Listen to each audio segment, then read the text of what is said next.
Assalamu alaikum wa rahmatullahi wa barakatuhu. How are you, dear students, and how are your family members, brothers? Today we will read lesson number 12 and lesson number 13. Before this, we were learning use of it and use of no, use of these and use of those, and use of s.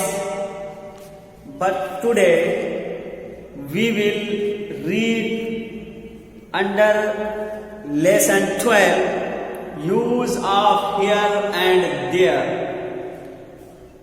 I mean, in which place we will use here and in which place we will use there. Dear students, as you are seeing in your book under lesson 12, use of here and there, writer will tell us about the use of here and there. Writer is trying to tell us about the use of here and there by using the pictures. Writer wants to teach us use of here and there by pictures, and also the writer put the pictures near and in which place he wants to use here, and the writer puts the picture far away where the writer wants to use the word there. And under exercise 11, the writer tells us about the use of here and there by using the pictures. Dear students, and after that we will read lesson number 13. In this lesson, writer tells us about the use of some prepositions. Especially in today's lesson, writer will tell us about the use of in and on. I mean, in which place we will use in and in which place we will use on, and what is the meaning of in and what is the meaning of on. अजीज तलबा, आज हम और आप lesson number 12 और 13 पढ़ेंगे।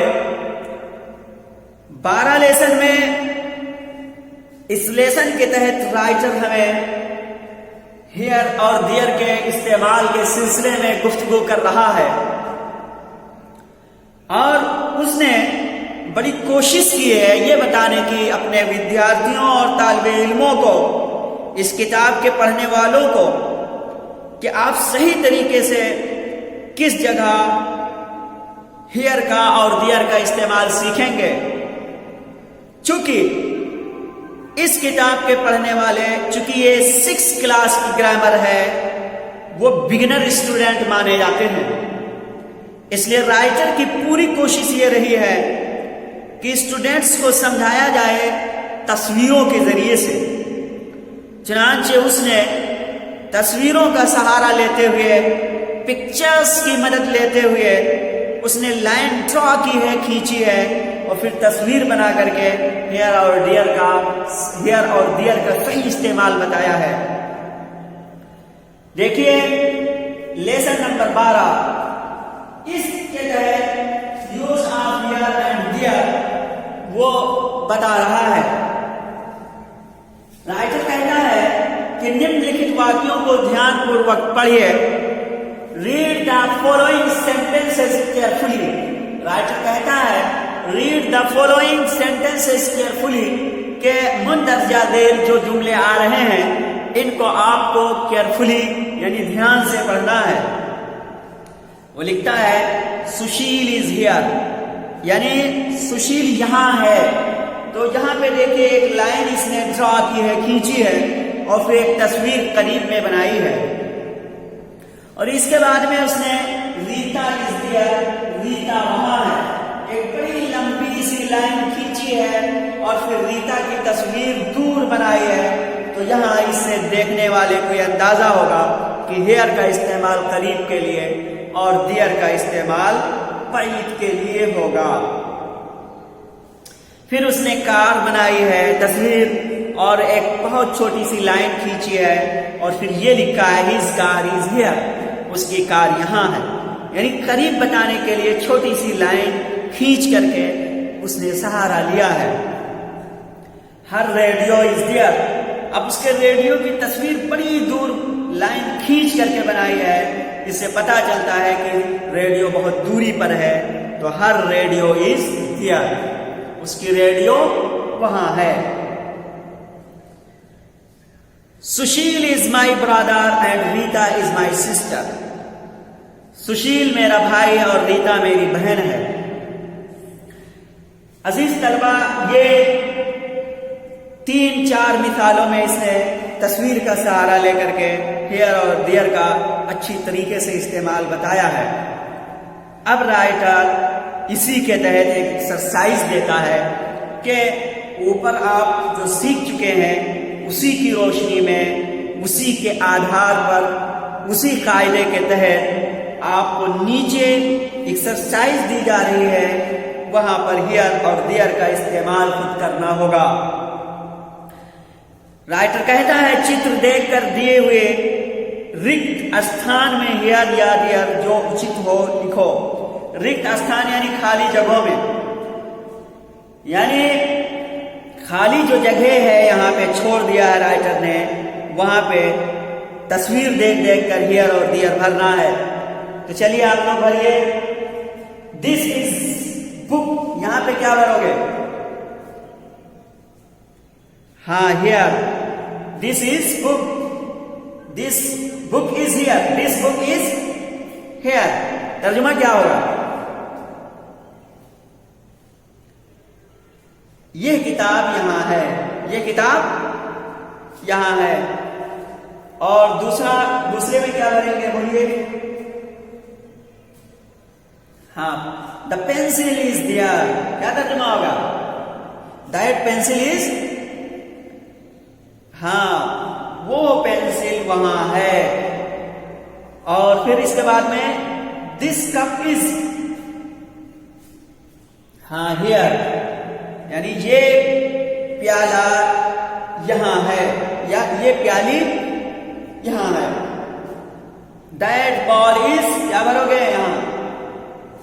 There. ठीक है, यहां आप अगर गौर करें तो 2 तरीके से यहां पहचान सकते हैं। एक तो लफ्ज़ दिस बता रहा है कि करीब की तरफ इशारा कर रहा है, इसलिए वहां हेयर भर सकते हैं। दूसरा यह है कि आप तस्वीर जो करीब में उसको देख करके हेयर भर सकते हैं, जो बैद है डियर। तो यहाँ दोनों एहतिमाल है, यानी आप दिस और दैट के जरिए भी ये फैसला कर सकते हैं, चूंकि इससे पहले इसका इस्तेमाल पढ़ चुके हैं कि दिस करीब वाली चीज की तरफ संकेत करता है, इशारा करता है, और दैट बैद यानी दूर वाली चीज की तरफ इशारा करता है, बताता है। इसलिए आप दिस दैट के जरिए भी इस बात को पहचान सकते हैं कि हम किस जगह हियर का इस्तेमाल करेंगे और किस जगह डियर का इस्तेमाल करेंगे। एक ये तरीका। दूसरा, इन्होंने कुछ तस्वीर खींची है इस अंदाज से कि जो करीब में दिख रही हैं वो हियर का तकाजा करती हैं और जो बैद में हैं वो डियर का तकाजा करती हैं। चलिए हाँ, तो दैट बॉल इज देयर, बहुत अच्छे, दैट बॉल इज देयर, वो गेंद वहां है। दीज एग्स आर, क्या रहेगा? दीज एग्स आर हेयर, हाँ, ये अंडे यहां हैं, ये अंडे यहां हैं। फिर अगला है दोज कैट्स आर, क्या रहेगा? देयर, बहुत अच्छे, यानी वो बिल्लियां, बोलिए, वहां हैं। दीज एपल्स आर, क्या भरोगे? हेयर, यानी ये सेब यहां हैं। आगे क्या बताना है? दोज बर्ड्स आर देयर, वे चिड़ियां वहां हैं, इशारा कर रहा दूर की तरफ। तो इस लेसन से आप अच्छी तरीके से समझ गए कि हेयर कहां इस्तेमाल करना है और देयर कहां इस्तेमाल करना है। इस हेयर और देयर का इस्तेमाल खास तौर से और बाद जगह इस्तेमाल किया जाता है, उसका अलग तरीका होगा, वो आप ग्रामर की बड़ी किताबों में पढ़ेंगे। आज सिर्फ ये इतना ही जानना है कि हेयर के माना क्या होते हैं और देयर के माना क्या होते हैं, उसका इस्तेमाल हम कहाँ कर सकते हैं। इसके और इस्तेमालात आएंगे, वो बड़ी किताबों में बताई जाएंगी। आज सिर्फ हमें यही इतना जानना है। Lesson number 13, use of prepositions. Preposition किसे कहते हैं? इससे पहले पढ़ाया गया, बोलिए। हुरूफ जार, ठीक है, हाँ, हर्फ जर जो पढ़ रहे हो उसी को कहते हैं, आप इससे पहले पढ़ चुके हैं। तो यूज ऑफ प्रीपोजिशंस, हुरूफ जार के बारे में उसका इस्तेमाल बता रहे हैं। निम्नलिखित वाक्यों को ध्यान पूर्वक पढ़ो। ये कह रहे हैं कि नीचे जो जुमले दिए जा रहे हैं उनको गौर से पढ़ना है, ध्यान से पढ़ना है। देखिए, इन तथा आन, इन और आन के सिलसिले में ये बात कर रहे हैं कि हम कहाँ इन का इस्तेमाल करेंगे और कहाँ आन का इस्तेमाल करेंगे। इन के माने होता है में, अंदर, आन का माना होता है पर, ठीक है। इनका प्रयोग उस समय करो जब कोई वस्तु किसी दूसरी वस्तु के भीतर हो। इनके माने अंदर के होते हैं, वही बता रहे हैं कि इनका इस्तेमाल आप उस वक्त करेंगे जब कोई चीज किसी चीज के अंदर हो। और आन का प्रयोग यानी इस्तेमाल उस समय करो जब कोई वस्तु किसी दूसरी वस्तु के ऊपर हो। अब इसी मीनिंग को जहन में रखकर, इस कायदे को जहन में रखकर हमें इसे पढ़ना है। तो देखिए, a pen is in the ink pot. देखिए, एक कलम दवात में है, देख रहे हो, दवात में कलम अंदर है उसके। तो इन से पता चला उस वक्त इसका इस्तेमाल करेंगे जब कोई चीज किसी चीज के अंदर हो। तो a pen is in the ink pot, एक कलम दवात में है। A book is in the bag, देख रहे हो, यानी ये बैग है, उसके अंदर किताब है। तो अ book is in the bag, एक किताब बैग में है। A bird is on the tree, एक चिड़िया पेड़ पर है। तो देखो, पेड़ पर बैठी है ना, और इसका आन का इसका कायदा पढ़ा ही है कि आन का इस्तेमाल उस वक्त करो जब कोई चीज किसी दूसरी चीज के ऊपर हो। तो यहां चिड़िया चूंकि पेड़ पर है इसलिए ऑन का इस्तेमाल करेंगे। A bird is on the tree, a ball is on the table. यहां देख रहे हैं मेज, उसके ऊपर एक गेंद रखा हुआ है, तो उसके लिए अंग्रेजी में ऑन का इस्तेमाल करेंगे। A ball is on the table.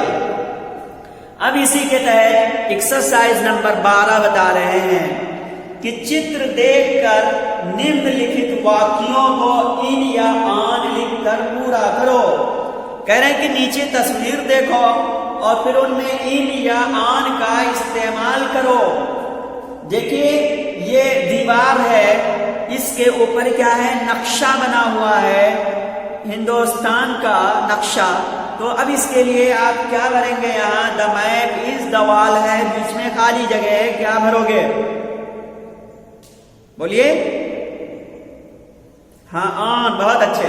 The map is on the wall, यानी नक्शा दीवार पर है। इन द वॉल नहीं करेंगे, दीवार के अंदर नक्शा नहीं है बल्कि दीवार पर है। जैसे आपको कहना हो this white board is on the wall, ठीक है। और अब इसके बाद में देखिए सांप अपनी टोकरी में बैठा हुआ है, तो इसके लिए इन्होंने ये लिखा the snake is the basket, क्या भरोगे, हाँ in the basket, the snake is in the basket. अब ये कश्ती है, इसमें देखिए एक मल्लाह बैठा हुआ है, एक लड़का इसमें बैठा हुआ है, तो क्या कहोगे, अबवा इज, बोलिए, हाँ इन द बोट, यानी कश्ती में है। और यहां टेबल है, टेबल के ऊपर एक प्याला रखा हुआ है, तो क्या भरोगे, a cup is the table है, क्या भरोगे, ऑन द टेबल, बहुत अच्छे। इसके बाद में यहां तस्वीर देखिए कि एक लड़का है और वो बैट लिए हुए है हाथ में, तो क्या कहोगे, a bat is his hand है, यहां क्या भरोगे, बोलिए, ऑन नहीं रहेगा, बैट उसके हाथ में है ना, हाथ पर नहीं है, तो a bat is in his hand, यानी एक बैट बल्ला उसके हाथ में है। यहां बिल्ली देखिए चटाई पर तशरीफ फरमा है, बैठी है, तो इसके लिए क्या कर, यहां इन्होंने लिखा a cat is the mat, क्या भरोगे,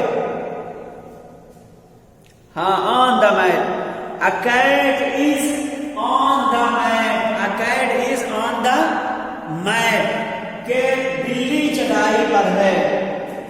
तो ये इस्तेमाल था अजीज तलबा, यानी यूज ऑफ प्रीपोजिशंस, हरूफ जार का इस्तेमाल इन्होंने बताया।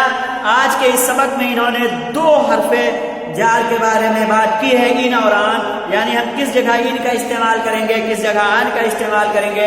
इन के बारे में इन्होंने बताया, इन किसी चीज के अंदर हो तो उस जगह इन का इस्तेमाल करा जाएगा, और जब कोई चीज किसी चीज पर हो तो वहां पर आन का इस्तेमाल किया जाएगा। जैसा कि ये बात पूरी वजाहत के साथ सामने आई है। आज के लिए बस इतना ही, हम फिर मिलेंगे आपको अगली वीडियो में और दूसरे प्रीपोजिशंस के साथ, जैसे अंडर है, आउट ऑफ है, और इसी तरीके से टू है, फ्रॉम है, और फिर इसके बाद में बिहाइंड है, बिटवीन है। इन सब प्रीपोजिशंस का इस्तेमाल आप अगले असबाब में सीखेंगे। अजीज तलबा, आज के लिए बस इतना ही। आप लोगों को जो होमवर्क दिया जा रहा है उस होमवर्क को करते रहिए, और इम्तिहान आप लोगों का एग्जाम आने वाला है, उसकी तैयारी में बिला किसी ताखीर और बिला किसी तसाहुली के लग जाइए। आज के लिए बस इतना ही, फिर मिलेंगे अगली वीडियो में। अस्सलाम वालेकुम व रहमतुल्लाहि व बरकातुहू।